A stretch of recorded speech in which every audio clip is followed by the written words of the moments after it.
The live TV, सच सबसे आगे। नमस्कार, द लाइव टीवी आप देख रहे हैं, आपके साथ मैं हूं आदित्य कुमार। संसद में सभी अपने हिसाब से शपथ ग्रहण कर रहे हैं। कोई अपनी भाषा में कर रहा है, कोई हिंदी में कर रहा है, कोई मराठी में कर रहा है, कोई संस्कृत में कर रहा है।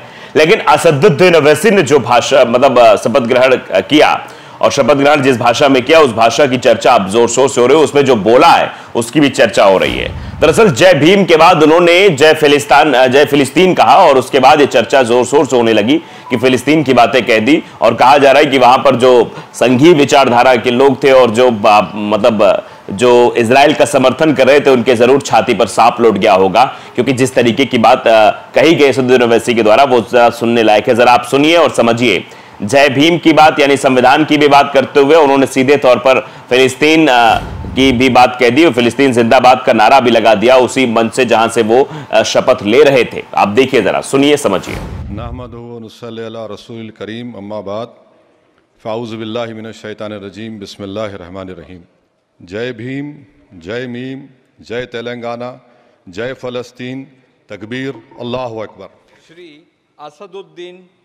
तो सुन लिया आपने, जय भीम, जय तेलंगाना, जय और जय फिलिस्तीन का नारा लगाते हुए उन्होंने अल्लाह अकबर कह के अपना जो है वहां से चल दिए शपथ के बाद। क्या आप समझ सकते हैं कि असदुद्दीन ओवैसी ने शायद एक संदेश देने की कोशिश की है कि फिलिस्तीनियों के साथ जो अत्याचार हुआ है और फिलिस्तीनियों को जिस तरीके से मारा गया है, गाजा पट्टी तबाह कर दिया गया है, नॉर्थ ईस्ट में जो कुछ भी हुआ है उसको लेकर चिंतित है और लगातार अपनी बात रखते रहे और यहां से फिलिस्तीन के लिए एक मैसेज देने की जरूर कोशिश असदुद्दीन ओवैसी के द्वारा की गई है कि जो लोग फिलिस्तीन के खिलाफ बोल रहे थे वो भी जरा सुन लें कि वो फिलिस्तीन के साथ हैं और फिलिस्तीन जिंदाबाद का नारा भी उन्होंने लगा दिया है। देखिए, जर्नल मिरर ने लिखा है कि असदुद्दीन ओवैसी ने ली लोकसभा सांसद की शपथ, पार्लियामेंट में फिलिस्तीन जिंदाबाद का नारा लगाया और जिसके बाद अब ये चर्चा तेज हो गई है, बड़ी बड़ी बातें इस पर होने लगी, आर्टिकल भी आने लगे। देखिए, आज तक ने लिखा कि जय भीम के बाद जय फिलिस्तीन, लोकसभा में शपथ के दौरान ओवैसी ने लगाया नारा, वीडियो वायरल। 18वीं लोकसभा के पहले सत्र के दूसरे दिन एआईएमआईएम प्रमुख असदुद्दीन ओवैसी ने शपथ ग्रहण के बाद जय फिलिस्तीन का नारा लगाया।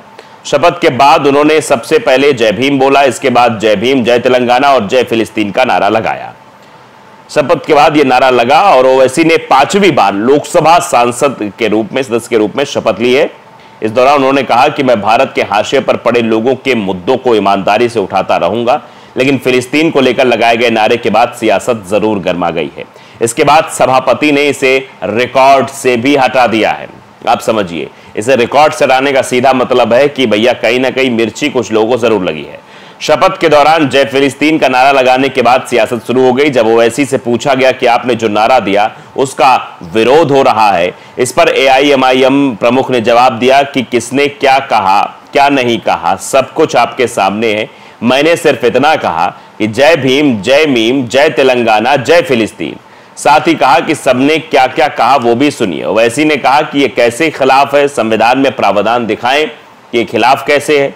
बीजेपी नेता जी किशन रेड्डी ने ओवैसी के इस नारे का विरोध किया, साथ ही इसे रिकॉर्ड से हटाने की मांग की है। इस बारे में ओवैसी ने कहा कि वो यानी कि जी किशन रेड्डी विरोध करते हैं, उनका ये काम है, हमने जो कहना था वो कह दिया, हम उन्हें खुश करने के लिए कुछ क्यों कहेंगे। यानी ओवैसी कह रहे हैं कि हमने किसी को खुश करने के लिए कुछ नहीं कहा है कि हम किसी को खुश करने के लिए कहेंगे। वहीं बीजेपी नेता जी किशन रेड्डी ने कहा कि इस देश की संसद में शपथ लेने के दौरान जय फिलिस्तीन का जो नारा लगाया गया वो पूरी तरह से गलत है, ये नारा नहीं लगाया जाना चाहिए था। उन्होंने कहा कि ओवैसी एक तरफ संविधान की बात करते हैं, दूसरी तरफ संविधान के खिलाफ नारेबाजी करना, साथ ही भारत में रहकर फिलिस्तीन का गाना गाना पूरी तरीके से गलत है। ऐसी घटनाओं से इन लोगों का असली चेहरा सामने आता है। ये लोग हर दिन हर विषय पर ऐसी हरकतें करते हैं। उन्होंने कहा कि मैं जनता से अनुरोध करूंगा कि वो लोकसभा में ऐसे नारे लगाने वालों को पहचाने, ये भी सीधे तौर पर कहा है।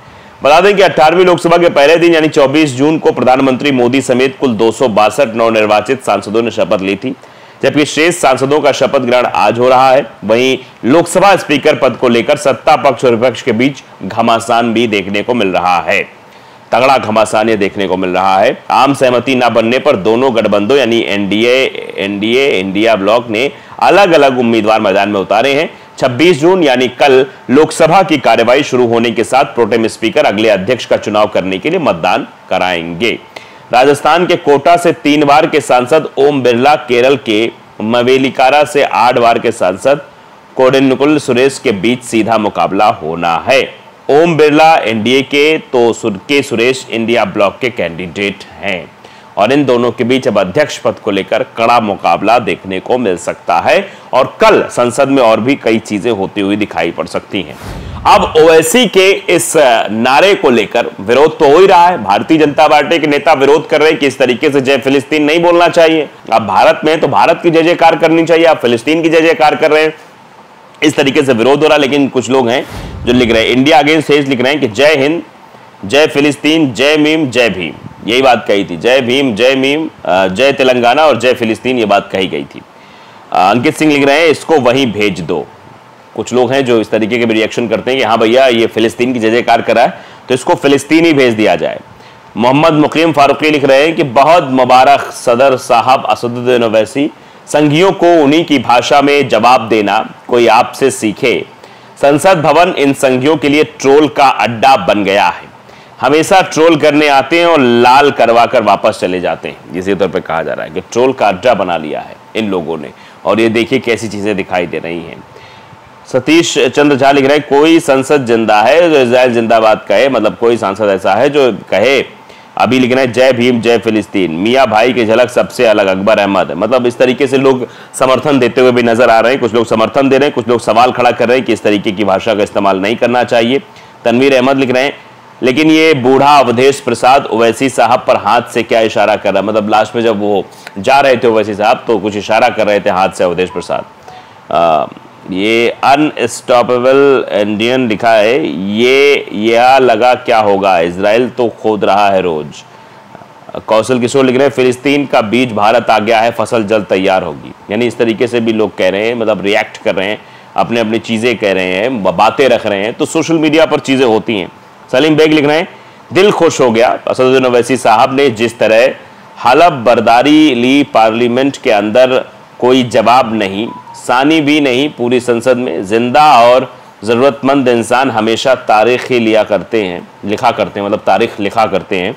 इसी के लिए तो मैं कहता हूँ उस दिन ओवैसी वर्ल्ड पोस्टर मुबारकबाद क्रांतिकारी अभिवादन के साथ।